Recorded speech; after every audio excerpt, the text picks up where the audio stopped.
জল দিতে হবে। তো মূলটা কে? যথা তরুর মূল নিষেচনেন কৃৎপন্থী তত স্কন্দ ভুজ শাখা। গাছের গোড়ায় জল ঢাললে গ্রীষ্মের দারুণ নিদাগে সে গাছকে বাঁচানো যাবে।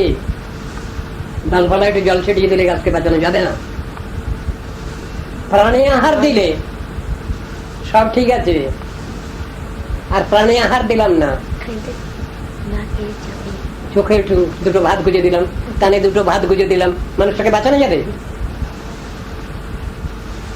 উদাহরণ ভাগবতের যথা তরুর মূল নিষেচনেন কৃৎপন্থী তত স্কন্দ ভুজ শাখা প্রাণোপহারাচ্চ যতেন্দ্রিয়াণম তথৈব সর্বার্হণমচ্যুতেজ্যা। প্রাণে আহার দিলে মানুষটাকে বাঁচানো যাবে। একসময় স্ট্রাইক করেছিল না ইন্দ্রিয়গুলি, ওটা বসে বসে খায় আর আমরা খেটে মরি। বন্ধ করে দিল খাওয়া দাওয়া, তখন নিজেরা চিঁচি করে।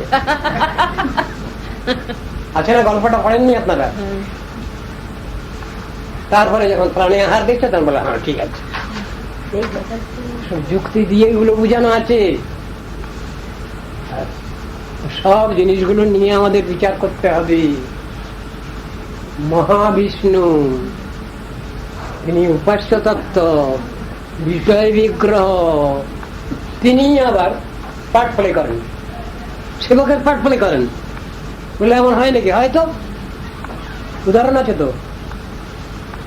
এক মহাপ্রভু আর প্রভু দুইজন, দুই প্রভু সেবে মহাপ্রভুর চরণ। আছে তো না? কোথায় চরিত্র আছে কথাটা? এক মহাপ্রভু। কে মহাপ্রভু? যার কথা বেদের মধ্যে লেখা আছে, মহাপ্রভুর বৈ পুরুষা সত্যৈষ প্রবর্তক সুনির্মলামি মাংসান্তিম ঈশানো জ্যোতিরব্যয়া। সেই বস্তু রুক্মবর্ণ বিপ্রসূত, বেদের মধ্যে আছে কথাগুলো। সেই তত্ত্ববস্তু, আর তাকে যদি কেউ না চেনেন, না বোঝেন, তার কি করা যাবে? তার দুর্ভাগ্য, আর কি হবে? আর যারা বুঝেছেন তারা বুঝেছেন। ডাক্তারবাবু যেমন ওষুধ খাইয়ে যেমন রোগীকে সুস্থ করেন, সব থেকে সেরা ওষুধ যখন ডাক্তারবাবু বলে দেবেন ভগবানের নাম করবেন, কিছু না পারেন 108 বার নাম করবেন, হরে কৃষ্ণ হরে কৃষ্ণ মহামন্ত্র জপ করবেন, তাহলে আপনার ওষুধে কাজ হবে। সত্যি কথা। কিন্তু ভগবানকে তো খাটিয়ে নেওয়া যায় না। ভগবানের নাম করে আমি উদ্ধার পাবো, এ তো এক জাতীয় সুবিধাবাদ। এ তো এক জাতীয় সুবিধাবাদ, অপরচুনিটি। অপরচুনিটিটা তো এই করে, ভগবানকে খাটাতে নাই। ভগবানের নাম করবো কেন? তার সুখ বিধানের জন্য, তার প্রীতি বিধানের জন্য আমি ভগবানের নাম করি। আমি নিজের উদ্ধার পাবো বিপদ থেকে, তার জন্য না। তাহলে ভগবানকে খাটিয়ে না হলো। শাস্ত্র সুন্দর বিচার করলেন। আমরা ভগবানকে যদি মা বাপ বলি, কি দোষ হয়? শাস্ত্র আলোচনা করছেন গীতা ভাগবত। কি দোষ হয়? ভগবানকে খাটিয়ে নেওয়া হয়। বললে এইরকম কথা বলে, হ্যাঁ পাশ্চাত্য দেখে হাজার রুটপ কাটে কি দেখায় দেরাম আছে। O father give us our daily bread, তুমি আমাদের জন্য খাটো। এই সংসারে বাবা হলেন সব থেকে বড় চাকর, আর এই সংসারে গর্ভধারিণী জননী হলেন সব থেকে বড় চাকরানী। শাস্ত্রে পরিষ্কার ভাবে বলে দিয়েছেন, কোন চালাকি চাতুরি নেই। বলুন, আপনারা নিজেরাই চিন্তা করুন। সন্তানের জন্য সব থেকে বড় চাকর হলো বাবা, আর গর্ভধারিণী হলেন সব থেকে বড় চাকরানী, জি চাকরানী। ভগবানকে খাটিয়ে নেওয়া হয় যদি ভগবানকে মা বাপ বলতে যাই। এইরকম বিচার আছে নাকি? হ্যাঁ আছে তো। তাহলে কি? ভগবান আমাদের ছেলে হন, তার সেবা করব, তার সেবা করে আমি ধন্য হব। আমি তাকে কষ্ট দেবো না, তাকে খাটিয়ে নেবো না। দেখুন বিচারগুলো কেমন। সেবক সেবক ভাবটা এইরকম আছে। সুতরাং ফাদারহুড অফ গডহেড চলবে না, সানহুড অফ গডহেড ভালো জিনিস। ভগবান আমার পুত্র হন, তার সেবা করব, তার সেবা করে আমি ধন্য হব। বিচারগুলো আছে, তারই চরম পর্যায়ে বলা হয়েছে কনসার্টহুড অফ গডহেড, মানে মধুর রতি, শান্ত দাস্য সক্ষ বাৎসল্য মধুর মধুর রতি, সেখানে বলা আছে ওটা কনসার্টহুড অফ গডহেড। অনেক বড় কথা, উচ্চ কথা, সেই কথাই কবি জয়দেব বুঝাতে চেয়েছেন। কি বুঝালেন? যদি হরিস্মরণে সরসন মনা, যদি বিলাস কলাস কুতূহলম মধুর কোমল কান্ত পদাবলীন শ্রীপদা জয়দেব সরস্বতী। একটু ঘুরিয়ে বললেন, ডাইরেক্ট বলেননি, ঘুরিয়ে বললেন। ভাগবতে যা বলেছেন তার ব্যাখ্যা দিয়েছেন কবি জয়দেব। কবি জয়দেব তার ব্যাখ্যা দিয়েছেন। ভাগবতের শ্লোক কি? অনয়ারাধিত নূনম ভগবান হরিশ্বর জন্ম বিহায় গোবিন্দ প্রীত জামনয়দর। এই শ্লোকের ব্যাখ্যা দিলেন কবি জয়দেব তার গীত গোবিন্দমের মধ্যে। কি ব্যাখ্যা দিলেন? কংসারী গোপী সংসার বাসনা বদ্র শৃঙ্খলম রাধা মাধায় হৃদয়ে তত্ত্বে আজব্রজ সুন্দরী। ব্যাখ্যা নিষ্প্রয়োজন। এইভাবেই তো তত্ত্ব দর্শন রয়েছে। যার অধিকার আছে তিনি আলোচনা করুন, অসুবিধা নাই। কিন্তু সকলের অধিকার সমান অধিকার নাই, সেখানে অধিকারের বৈশিষ্ট্য আছে, বাস্তবতা আছে, সবটাই স্বীকার করতে হবে। সকলের জন্য সব, সকলের সব পাঠ নয়, গ্রাডেশন আছে। সব ক্লাসের বই সমান নয়। পোস্ট গ্রাজুয়েশন একরকম, গ্রাজুয়েশনের একরকম, স্কুল কলেজের বিভিন্ন রকমের, সব এক নয়, সব সমান হবে না। ক্লাসিফিকেশন আছে, থাকবে, চিরদিনই আছে, চিরদিনই থাকবে। এই ক্লাসিফিকেশন নিয়েই চলতে হবে আমাদের। সব এক हो जाएगा, ऐसा नहीं। এক কোথায় হবে, কখন হবে? যখন সবাই আমরা আত্মধর্মে প্রতিষ্ঠিত হয়ে ভগবানের নাম করে কানতে থাকবো, তখন সব আমরা এক। আত্মধর্মে, অন্য কিছু না, চামড়াতে না, রক্তেতে না, মন বুদ্ধি অহংকারে না, কোনটাই না, আত্মধর্মেতে প্রতিষ্ঠিত হলে। বহু কথা আছে, বলবো, কতটুকু সময় বেশ পড়ে গেল। সকলেই আইন মেনে চলে, আমিও আইন মেনে চলি। আইন মেনে না চললে শেষ করে আমার পর রাগ করে আমাকে খেতেই দেবে না, মুশকিল আছে। সব থেকে বড় ভাই তো এইটা।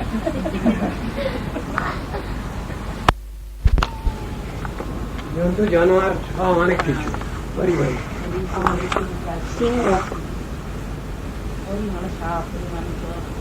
হরির উপরে হরি, হরি শোভা পায়। হরিকে দেখিয়া হরি, হরিতে লুকায়। অনেকগুলো হরি থাকলো, মানে কি হলো? হরির উপরে হরি, হরি শোভা পায়। হরি মানে জল, হরি মানে ব্যাং, হরি মানে পদ্ম, হরি মানে সাপ, অনেক মানুষ। এখানে তো ওইটাই বলছেন, হরির উপরে হরি, হরি শোভা পায়। হরিকে দেখিয়া হরি, হরিতে লুকায়। সাপের উপরে পদ্ম, ব্যাং শোভা পায়। সাপকে দেখিয়া ব্যাং জলেতে লুকায়। এই তো মানে হলো। হরি কথা বলা হবে। যে হরি সব জীবের হরি কথা কে বলবেন? অধিকারী নির্ণয়, বক্তা, আবার শ্রোতাদেরও অধিকার নির্ণয়। অধিকার কারো কমা হলে চলবে না। সেদিন ওই একটা শ্লোকই আলোচনা করেছিলাম, গোকর্ণ ধন্দুকারী উপাখ্যান চলছিল। একবার ভাগবত পারায়ণ হয়ে গেছে, সপ্তাহ পারায়ণ। আর পারায়ণ যখন শেষ হয়ে গেল, তখন দুজন বিষ্ণুদূত এসে সেখানে সাষ্টাঙ্গে প্রণাম করলেন। পাঠক যিনি, উনি বসে আছেন, ওকে বললেন, আমরা একে নেওয়ার জন্য এসেছি, ধন্দুকারী প্রেতকে নেওয়ার জন্য এসেছি। শ্রোতারা সব শুনে অবাক। আমরাও শ্রবণ করলাম ভাগবত, আর এই প্রেত শ্রবণ করল। আমাদের জন্য বিমান আসেনি বৈকুণ্ঠ থেকে, শুধু এই প্রেতের জন্যই এলো। ভগবান কিরকম এক চোখো! সত্যিই তো, শ্রোতা তো সেখানে মনি ঋষিরাও ছিলেন, ধার্মিক রাজন্যবৃন্দ ছিলেন, বহু গৃহস্থ ছিলেন, ত্যাগী সাধু গৃহস্থও ছিলেন। সকল শেষে দেখা গেল একটা ছোট্ট প্লেন এসেছে ওকে নেওয়ার জন্য, ধন্দুকারীকে নেওয়ার জন্য। মন খারাপ হয়ে গেল সব শ্রোতাদের। আমরাও শ্রবণ করলাম, আর ওই ধন্দুকারী প্রেত ও শ্রবণ করলো। আমাদের জন্য ভগবান কোনো ব্যবস্থা নিলেন না, শুধু ওই প্রেতের জন্য ব্যবস্থা নিলেন। তখন মুকর্ণ বললেন, আপনাদের শ্রবণ ঠিক হয়নি। আমাদের শ্রবণ ঠিক হয়নি না, যদি হতো তাহলে আপনাদের জন্য আসতো, তাহলে আপনাদের জন্য ফ্লাইট আসতো, আসেনি বিমান। ওই কারণে কেন হয়নি আমাদের শ্রবণ? আপনাদের শ্রবণ হয়েছে, এক কান দিয়ে ঢুকেছে আর এক কান দিয়ে বেরিয়ে গেছে। শ্রবণ মানে শ্রবণ মনন নিদিধ্যাসন, শ্রবণ করে হজম করা চাই। খুব খিচড়ান্ন পুষ্পান্ন পরমান্ন খুব খেলাম, হজম হলো না, সেটা না খাওয়াই ভালো। হজম করতে হবে, খেয়ে দেয় আহারটা নিতে হবে, সেটা হজম করা চাই। হজম যদি না হয় তাহলে মুশকিল হয়ে গেল। যা শ্রবণ করেছি সেটা যদি মনন নিদিধ্যাসন না হয় তাহলে শ্রবণ হলো না। ওটা সংসারে মানুষ তিন রকমের মেরিটের লোক, শাস্ত্রের কথা। এক রকমের মেরিটের লোক যাদের বলা হয়, তারা একবার শুনলেই মনে থাকে তাদের। জাতিশ্বর ব্যক্তি, পূর্বজন্মে কি হয়েছিল, কোথায় জন্মগ্রহণ করেছিলেন, কোথায় কি হয়েছিল সব বলে যাচ্ছেন গড়গড় করে। জাতিশ্বর ব্যক্তি, এই আমাদের এই ভরত মহারাজের মতো। ভরত মহারাজের সাধনের জোর ওরকমই ছিল, কিন্তু থেকেও সামলাতে পারেননি, মৃগ হয়ে জন্মগ্রহণ করতে হল। কর্মপ্রবাহ কিরকম দুরন্ত, মুশকিল তো। ধার্মিক রাজা, শাস্ত্রে লেখা আছে পঞ্চাশোর্ধং মদং ব্রজে। আপনারা এখানে অনেকে বসে আছেন, আমার গুরুবর্গ, শ্রোতৃমণ্ডলী। ভরত মহারাজ কিন্তু একবারে শাস্ত্রানুসারী, সংসার ছেড়ে, রাজত্ব ছেড়ে তিনি বেরিয়ে গেলেন তপস্যায়। সেইখানে গিয়ে পড়ে গেলেন এক মৃগ শিশুর পাল্লায়। এক জড়াশক্তি, সংসার আসক্তি ছেড়ে আবার আর এক জায়গায় গিয়ে ইনভলভ হয়ে গেলেন। মুশকিলের কথা। মরবার সময় ওই হরিণ শাবকের কথাই চিন্তা হচ্ছিল, সেই অনুসারী ঘটনা ঘটেছে। গীতার মধ্যে লেখা আছে, জং জং বাতি স্মরণ ভাবং তজত্তন্তে কলেবরম তং তমেব ইতি কৌন্তেয় সদা তদ ভাবভাবিত। মানুষ দেহান্তের সময় যে যে চিন্তা করে সেই অনুসারে জন্মগ্রহণ করে। অন্তকালে চ মামেব স্মরণ মুক্ত্বা কলেবরম য প্রজাতি তজন্দে অংশ জাতি পরমাং গতিম। অন্তকালে ইন্তেকালে তিনি ভগবত চিন্তা রাখতে পারেন, ধ্যান ধারণা রাখতে পারেন, তার ভগবত ধামে গতি হয়, সেখানে গিয়ে সাক্ষাৎ সেবা লাভ হয়। এ কথা বলা আছে তো। মহারাজ ভরত মৃগ শিশুর চিন্তা করতে করতে মরেছেন, সুতরাং মৃগ হয়ে জন্মগ্রহণ করলেন। কিন্তু সাধনের জোর তো তার ছিল, সেই অনুসারে পূর্ব জন্মের সব স্মৃতি রয়েছে ওই হরিণ জন্মেতেও। কারো সঙ্গে মিশতেন না। ঋষিগণের আশ্রমে এক আশ্রমে তিনি ছিলেন, সেইখানে ঘোরাঘুরি করতেন, দুটো প্রসাদ ওরা দিতেন, ব্যাস। ওই করে তার মৃগ জন্ম গেছে। ভুলটা সংশোধন করে নিচ্ছেন। পূর্বজন্মে কেন তার বন্ধন দশা হয়েছে? রাজা ছিলেন তিনি, পরম ধার্মিক রাজা, কেন তিনি মৃগ হয়ে জন্মগ্রহণ করলেন? এই চিন্তা ভাবনাটা তার ছিল, সেই জন্য তিনি আর কারোর সঙ্গে মেশেননি।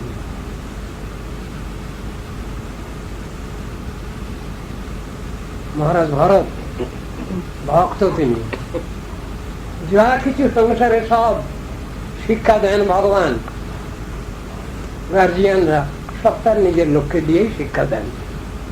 সেই ঘটনা ওখানে আছে, তদনুসারে এই ঘটনা ঘটছে। আমরা যা শুনছি সব মনে রাখতে পারি না। কেউ কেউ বলেন কি করে মনে রাখা যায়? কোন ওষুধ টষুধ আছে? তো ওষুধ তো আছে, অ্যালোপ্যাথি ওষুধ আছে, হোমিওপ্যাথিক আছে, বায়োকেমিক আছে, কবিরাজি আছে, সব আছে। কিন্তু সে ওষুধ তো আমরা ঠিক মতো খাই না। আর বিশেষভাবে মনে রাখবার জন্য কৃষ্ণ ভজন প্রয়াসী ব্যক্তি, তার তো নামাশ্রয় তিনি করেছেন, অসুবিধা নাই। ওইখান থেকেই সব পেয়ে যাবেন, ধৈর্য স্থৈর্য থেকে আরম্ভ করে সব কিছু, মেরিট ফেরিট সব পেয়ে যাবেন সেখান থেকে। সে কাজটা তো করতে হবে। এই সংসারে আমরা যারা বাস করছি, আমাদের 3টে মেরিট নিয়ে বাস করি, তার ভিতরে একটা তো হয়ই না, যার নাম পূর্বজনের কথা যারা মনে রাখতে পারছেন, যাদের জাতিস্মরা বলে, সেটা তো হয় না। কারো কারো হয় কদাচিৎ।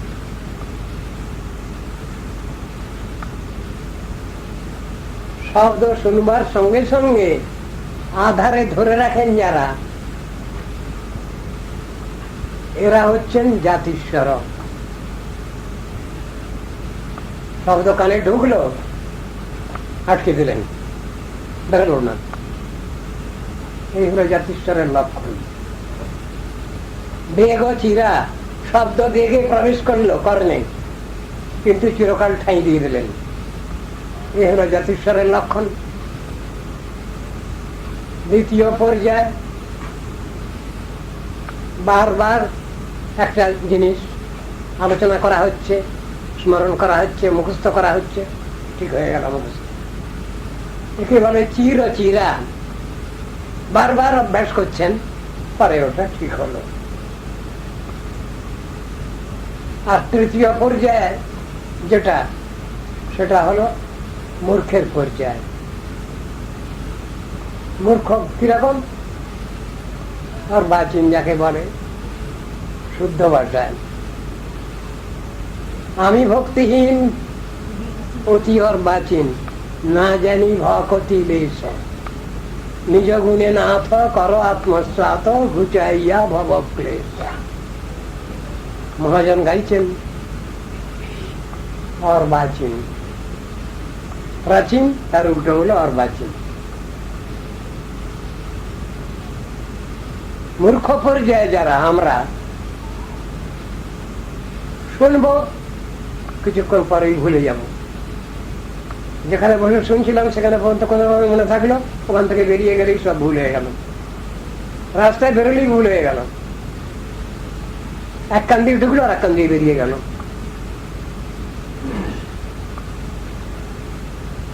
মহারাজ ওরকম ছিলেন না, ভরত তাকে দিয়েই জগৎকে শিক্ষা দিচ্ছেন। 3 জন্মে তিনি পেয়েছেন ভগবান হিসাব।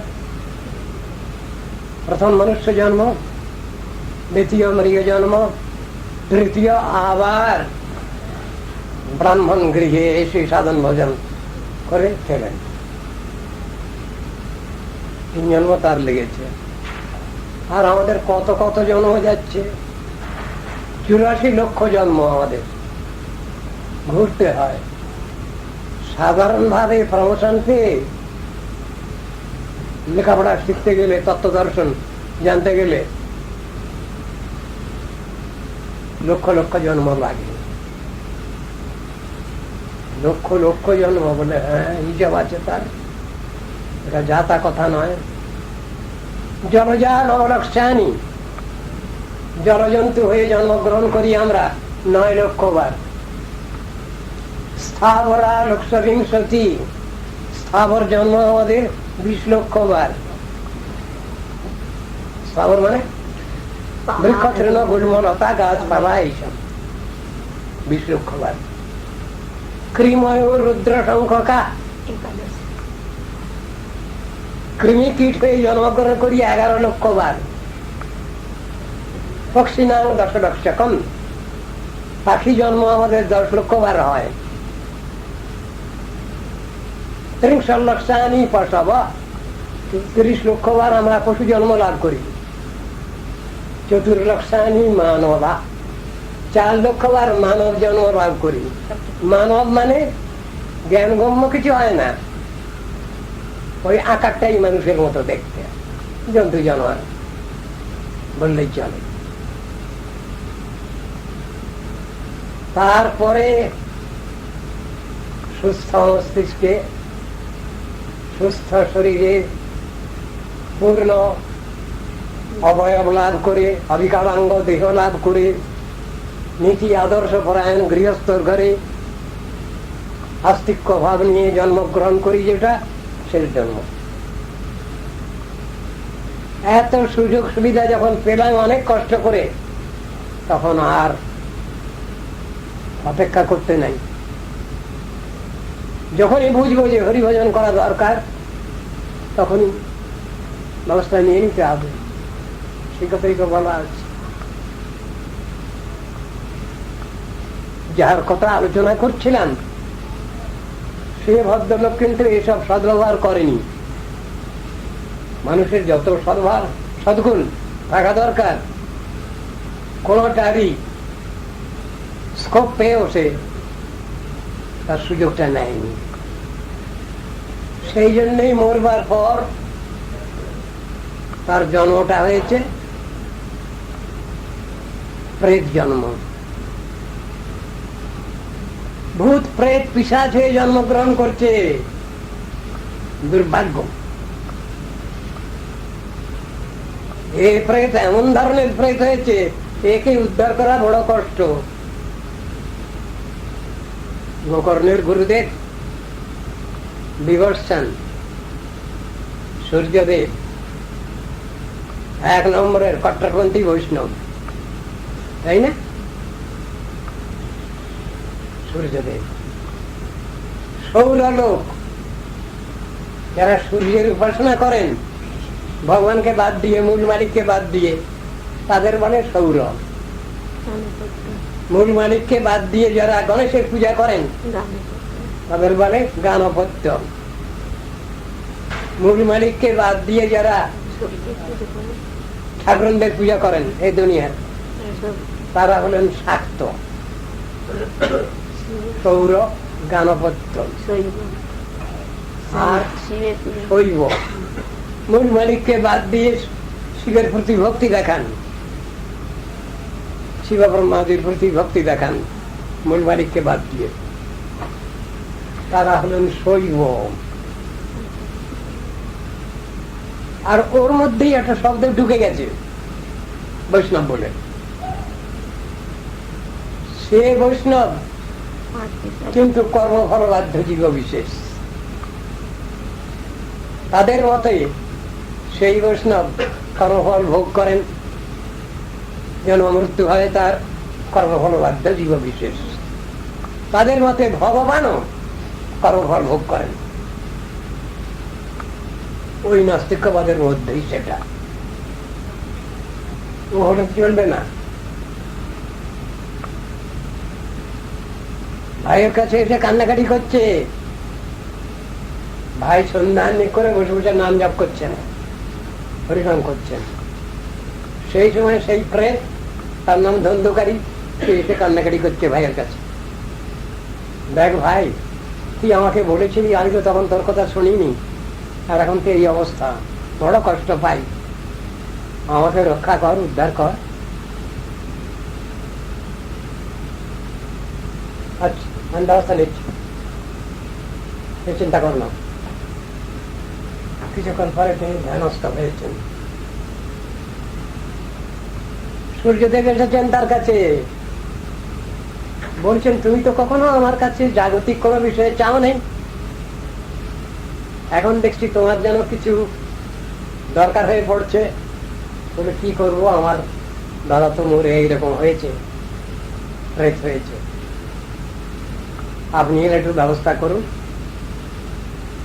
আপনি ছাড়া তো আমার কেউ নাই। সূর্যদেব একটু চিন্তা ভাবনা করলেন, তারপরে বললেন, এই যে জাতীয় প্রেত হয়েছে, এই প্রেতের উদ্ধার হওয়া বড় কষ্ট, তবে একটা উপায় আমি দেখছি, একে যদি ভাগবত শ্রবণ করানো যায়, তাহলে এর উদ্ধার হবে। সেই অনুসারেই তিনি ব্যবস্থা নিতে বললেন। ভাগবতের আসর করো, ভাগবতের সপ্তাহ পারায়ণ করো। তা না হয় করলাম। নিমন্ত্রণ চিঠিটা আপনি বলে দেন। লিখতে আরম্ভ করলেন, বলে যাচ্ছে নিমন্ত্রণ চিঠিটা, ওই আসরে নিমন্ত্রণ করতে হবে সব দেশের রাজন্যবৃন্দকে, ধার্মিক ব্যক্তি যারা আছেন, গৃহস্থ ত্যাগী, মুনি ঋষি, সব সকলকে নিমন্ত্রণ চিঠিটার বয়ান বলে দিলেন। এরকম চিঠি চাপো, সকলকে নিমন্ত্রণ কর। সেই অনুসারে ব্যবস্থা নিলেন। তা তো হলো, ওই প্রেত কোথায় থাকবে? ওকে যে শোনাবো বলছেন, ভূতের কাছে রাম নাম লোকে বলে, তোকে কি করে শোনাবো ভাগবত কথা? ওর জায়গা করতে হবে একটা। শনি মঙ্গলবারে বাঁশ জড় থেকে একটা বাঁশ কাটো, সেই বাঁশে 12টা গাঁট থাকবে, সবার মাঝখানে পুঁতে দেবে, তাকে আশ্রয় করে থাকবে। সেই হিসাবে সবকে নিমন্ত্রণ করা হয়েছে, আসর করা হয়েছে। গোকর্ণ নিজেই ভাগবত পারায়ণ করছেন। ওই প্রেত ওই বাঁশকে আশ্রয় করে আছে। বলেছেন দেখবে একটা ব্যাপার, এক এক স্কন্ধ পাঠ যখন শেষ হয়ে যাবে, তখন ওই বাঁশের একটা গাঁট শুকিয়ে যাবে আর ফটাস করে ফেটে যাবে। এইরকম করে দ্বাদশ স্কন্ধ ভাগবত যখন পারায়ণ শেষ হবে 7 দিনে, তখন সম্পূর্ণ বাঁশটা, কাঁচা বাঁশটা সব শুকিয়ে যাবে আর ফেটে যাবে। তখন কি হবে? তখন ওই প্রেত আর প্রেত শরীর থাকবে না, দিব্য দেহ লাভ করবে, ও উদ্ধার হয়ে যাবে। তুই বলে চলে গেল। আপনাদের মনে সন্দেহ হচ্ছে না তো? সূর্যদেব এত কথা বললেন, আর সূর্যদেব আবার গোকর্ণের গুরু বলে, হ্যাঁ আপনারা গীতা আলোচনা করেন তো, গীতার মধ্যে আছে এই কথা। সূর্যদেব যে পরম বৈষ্ণব, বিবর্ষণ, সূর্যদেবের এক নাম কি? বিবর্ষণ। সেই কথা কৃষ্ণ অর্জুনকে বলছেন। আগর তুমি যেসব কথাগুলো বলছো, এই কথাগুলো পরেও থাকবে তো? বললে হ্যাঁ, কাল সৃষ্টির আগে থেকে আমি আছি, আর এই সনাতন ধর্মতত্ত্ব আছে, ভাগবত আছে, সব আছে।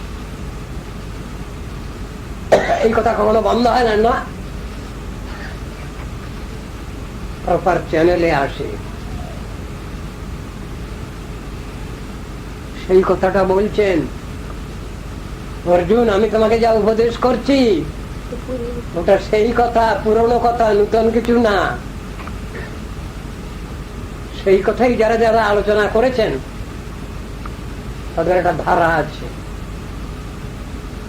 আমি তোমাকে যে তথ্য তত্ত্ব সিদ্ধান্ত বলছি ওটা হলো শাস্ত্রের কথা। ইমং বিবর্ষতে যোগং প্রত্যবামহমব্যয়ম বিবর্ষান মনবে প্রাহ মনু রিক্সা কবে ব্রবীত। এইভাবে এই চ্যানেলে এসেছে। আমি বলেছি আগে, কাকে বলেছি? বিবর্ষণকে বলেছি। সূর্যদেবকে উপদেশ করেছি আমি আগে, সেই বৈষ্ণব ঠাকুরকে আগে। এবং বিবর্ষতে যোগম, এই সনাতন ধর্মতত্ত্ব ভক্তি যোগ আমি পূর্বে বিবর্ষণকে বলেছি। বিবর্ষণ মানবে প্রাহ, সূর্যদেব আবার স্বয়ংভুবা মনুকে বলেছেন। মনু তো অনেক, 14 জন মনু, স্বয়ংভুবা মনুকে বলেছেন। মনু ইচ্ছা কবে প্রবীত, আবার স্বয়ংভুবা মনু আবার ইক্ষাকু রাজাকে বলেছেন। এইভাবে সনাতন ধর্মতত্ত্ব এসেছে। তুমি চিন্তা করো না, এই জগতে চিরকাল আছে, তাই জগৎ চক্র ঠিক মতো চলবে। গুরু পরম্পরা বলে দিয়েছেন ওখানে। কৃষ্ণ অর্জুনকে বলছেন জিনিসটা তো ওই রকম, সকলেরই শ্রবণ হলো, কিন্তু বিমান এসেছে একজনের জন্য, তাই নিয়ে ওদের চিন্তা ভাবনা শ্রোতাদের সব। আমরাও শুনলাম ভাগবত, আর প্রেত ভাগবত শুনলো, শুধু প্রেতের জন্যই শুধু এলো, বৈকুণ্ঠ থেকে বৃন্দাবন থেকে বিমান এলো, আমাদের জন্য এলো না। তখন বলছেন গোকর্ণ, আপনাদের শ্রবণ ঠিক হয়নি। কেন হয়নি? আপনাদের মনন নিদিধ্যাসন হয়নি, এই জন্যই আপনারা অকৃতকার্য হয়েছেন, ওই জন্যই আপনাদের জন্য আসেনি। ভগবান কখনো একচোখ নন। এই একচোখনির প্রশ্ন অর্জুনও করেছেন গীতায়, নিশ্চয়ই আপনাদের মনে থাকবে। কোথায় আছে? অর্জুন প্রশ্ন করেছেন, ঠাকুর মনে হয় তুমিও একচোখ, তোমার যদি সকলেই যদি তোমার নিজের লোক, কাকো তুমি ভালোবাসো আর কাকো তুমি শাসন করো, গালাগালি দাও, কেন এটা? ঠিক এইরকম প্রশ্ন করে বলেছেন অর্জুন কৃষ্ণকে। কৃষ্ণ তখন বললেন, না রে না, তা নয় ব্যাপারটা। আমার ভিতরে সকলের জন্যই স্নেহ মমতা আছে, তবে আমার একটা বিশেষত্ব আছে, তা জানো? আমি দুষ্টের দমনকারী, শিষ্টের পালনকারী, দুটোই। ছেলে মেয়ে যদি দুষ্টমি করে আমি শাসন করি, আবার সঙ্গে সঙ্গে স্নেহ মমতাও আছে আমার। উত্তর দিচ্ছেন অর্জুনকে কৃষ্ণ। কি বললেন উত্তরটা? শ্লোকটা কি?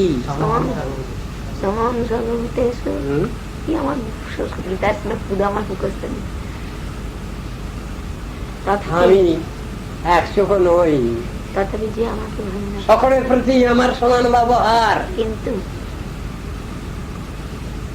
আমি পরম নিরপেক্ষ ব্যক্তি। আমার নিরপেক্ষতা জগতের লোক বুঝতে পারে না বলেই আমাকে ভুল হয়েছে। আমার মতো বন্ধু, আমার মতো মিত্র জগতে কেউ নেই, কৃষ্ণ বলছেন।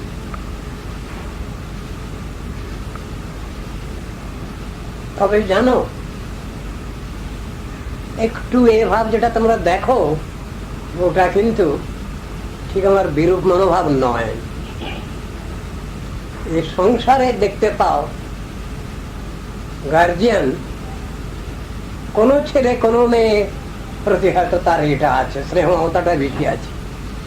আমারও ওরকম আছে, আমারও ওরকম আছে যে আমার জন্য খুব বেশি কান্নাকাটি করে, তার জন্য একটু স্পেশাল ব্যবস্থা তো নিতেই হয়, তাই তো আমি করি। কিন্তু আমার বিচার ঠিক আছে। ভগবান নিজে এসব কথাগুলো বলছেন, সেই ভগবানকে ভুল বুঝলে হবে না। পরমনিরপেক্ষ তিনি,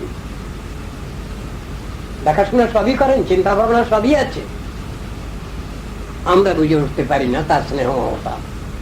এটাই হলো আমাদের দুর্ভাগ্য, এটাই আমাদের দুর্দৈব। বিচারটা এইরকম। সেদিন আলোচনা করেছিলাম একটা শ্লোক, আপনারা ফের আবার শুনবেন ভাগবত?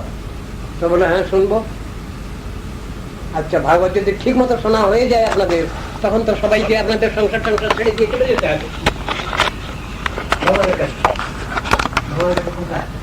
মাইক ব্রহ্মাণ্ডে মায়ের সংসার ছেড়ে যেতে রাজি আছেন সবাই?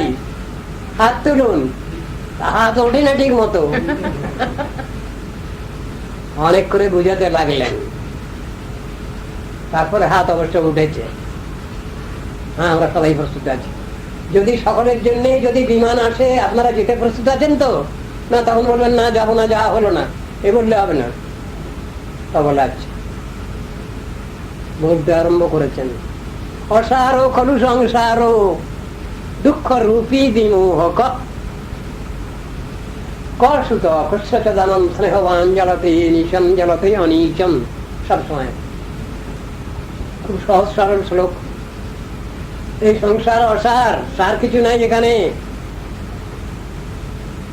কয়েকদিনই বলা হলো সংসারটা কিরকম, দেশি আমড়া, হাঁটি আর চামড়া। দুঃখ রূপী, এখানে দুঃখ দুঃখ দুঃখ দিয়েই গড়া, সুখ শান্তি বলে কিচ্ছু নাই, দুঃখ দিয়েই গড়া হয়েছে। প্রমাণ ট্রমাণ কোথাও আছে? হ্যাঁ, আছে তো। কোথাকার? ভাগবতেরই শ্লোক। তস্মাদিদং জগদসি সমসৎস্বরূপম স্বপ্নাভমস্তদূষণং পুরো দুঃখ দুঃখম। এই দুঃখ দিয়ে গড়া এখানে। সেখানে সুখের সন্ধান করলে সুখ পাওয়া যাবে? সুখ তো নাই, দুঃখ দিয়ে তো গড়া হয়েছে। তো কারাগার, কারাগারে গিয়ে আবার সুবিধা খোঁজা হবে না ওসব।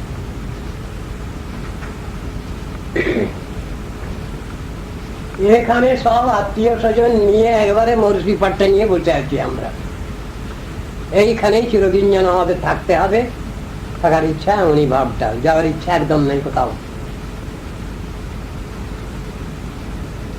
স্নেহ মমতা এখানে আছে, কিন্তু যে স্নেহ মমতা আছে সেটা জড়ের স্নেহ মমতা, অপ্রাকৃত স্নেহ মমতা কিছু নয়। অপ্রাকৃত স্নেহ মমতা মানে ভগবানকে কেন্দ্র করে সবটা। আর জড়ের স্নেহ মানে ভগবানকে বাদ দিয়ে, ঠাকুর ঠুকুরকে বাদ দিয়ে, সাধন ভজন বাদ দিয়ে যেটা, তাকে বলে মায়া বশবর্তী হয়ে যে স্নেহ মমতা দেখানো হয়। অসার খলু সংসার দুঃখ রূপী বিমোহক কষ্ট কষ্ট জনম স্নেহবান জলতি নিশম নচেন্দ্রশ্চ সুখমস্তি। গোকর্ণ বলছেন ইন্দ্রেরও সুখ শান্তি নাই, স্বর্গরাজ্যের অধীশ্বর তিনি, তারও সুখ শান্তি বলে কিছু নাই। নচ ইন্দ্রশ্চ সুখমস্তি ন সুখং চক্রবর্তী নাম, রাজ রাজেশ্বর চক্রবর্তী, তারও সুখ শান্তি নাই। বহু সমস্যা, বহু প্রবলেম, এই প্রবলেমের শেষ নেই। কার আছে সুখ? নাই তো বুঝলাম। আছে কার? সুখমস্তি বিরক্ত। সুখ শান্তি কার আছে? যাদের ভগবানের ভক্তি আছে, ভগবানকে যারা ভালোবাসতে শিখেছেন, শুধু ভগবানকে ভালোবাসলেই হয়ে যাবে? ভগবানের সঙ্গে আর কেউ নেই? ভগবতী আছেন তো, আমার রাধা ঠাকুরানী আছেন তো, তাকে বাদ দিলে হবে? হবে না। অপরাপর ভক্ত আছেন, ভগবান তো একা নন। রাজরাজেশ্বর, তার তো সব আছে, হাতি ঘোড়া দোলা সব আছে, বিরাট ব্যাপার। তাদেরও ভালোবাসতে হবে। তাদের বলে বিরক্ত। ভগবানকে যারা ভালোবাসেন, তিনি আমাদের পরম বন্ধু, তিনি আমাদের সবকিছু, তাদের ভালো, যারা ওইভাবে ভালোবাসেন ভগবানকে, তাদের বলছেন প্রকৃত বিরক্ত। সুখমস্তি বিরক্ত, তাদেরই বলে সাধু সন্ত, যারা ভগবানকে ছাড়া কিছু জানেন না।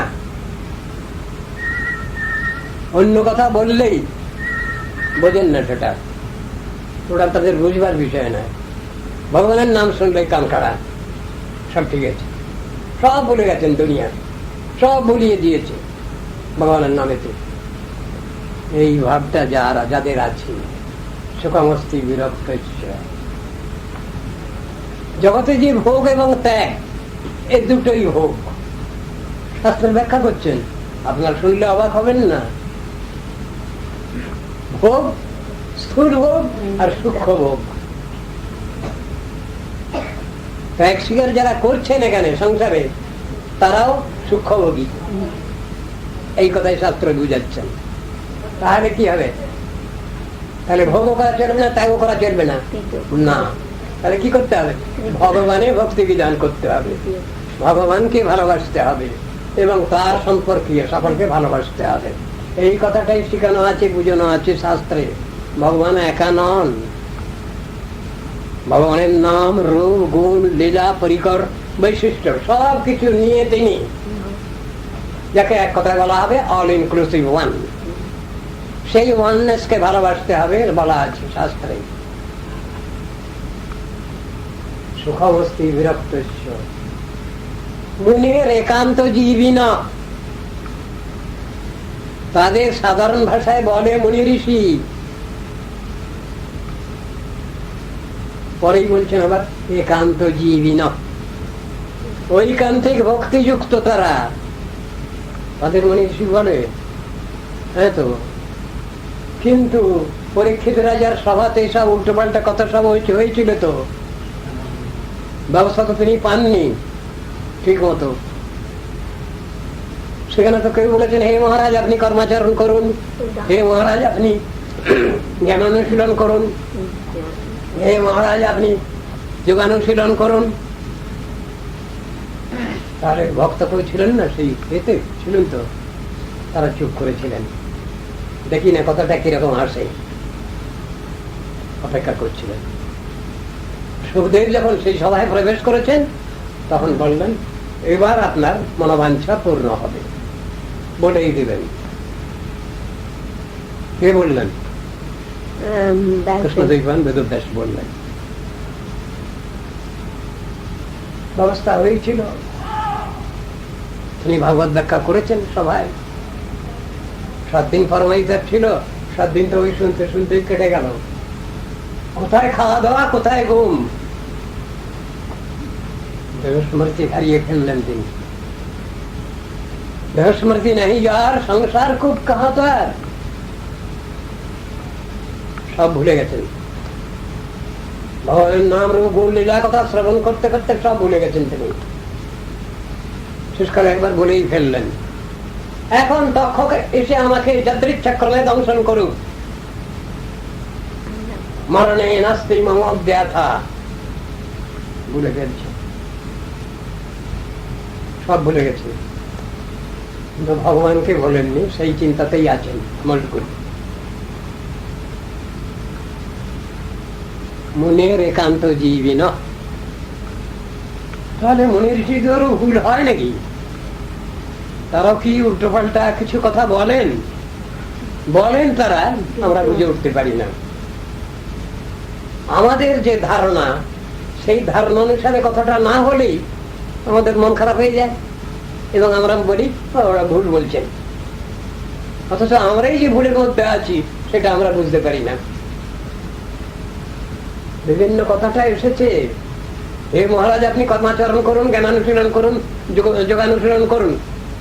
তারপরের কথা তো আছে, সে কথাটা শুনবার জন্যই তো এগুলো এসেছে আলোচনার ক্ষেত্রে।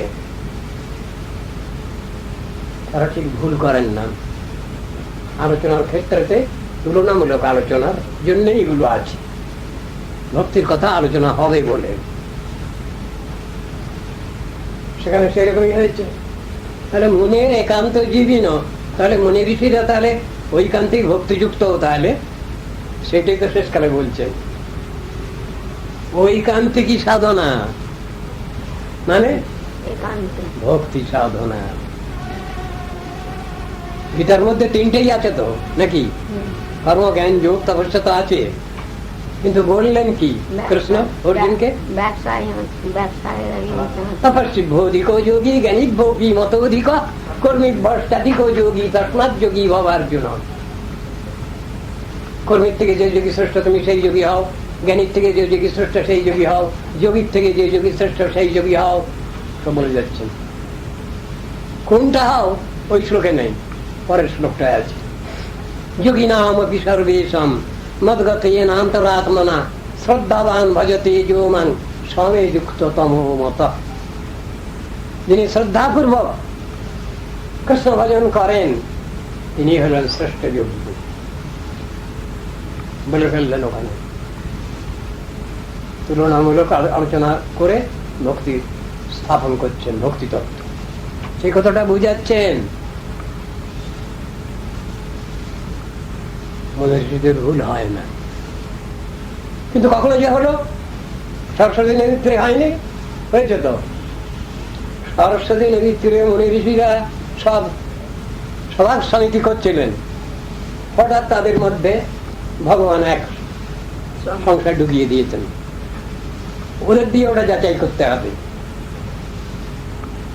তাই তো ব্রহ্মা বিষ্ণু মহেশ্বর, ব্রহ্মা বিষ্ণু মহেশ্বর সবসময় বলি আমরা, এর ভিতরে কে প্রধান এটাও জানা নেই। পরীক্ষা করার দরকার আছে। সবাই মিলে ঠিক করলেন ভগবানকে পরীক্ষা করতে